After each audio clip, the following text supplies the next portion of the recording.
Samantala, sinusuri ngayon ng United Kingdom kung papayagang pumasok sa bansa ang American rapper na si Kanye West kasunod ng batikos sa kanyang mga kontrobersyal na pahayag kaugnay umano sa negatibong reaksyon na tungkol sa anti-Semitic na kanyang mga pahayag, planong pagtatanghal ni West sa isang event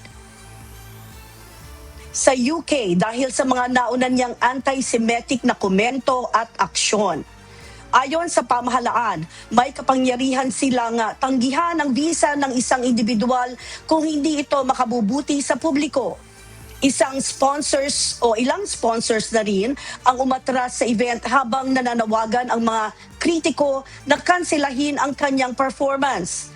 Sa kabila nito, humingi na ng paumanhin si West at iginiit na naapektuhan ng kanyang bipolar condition ang kanyang mga naging pahayag.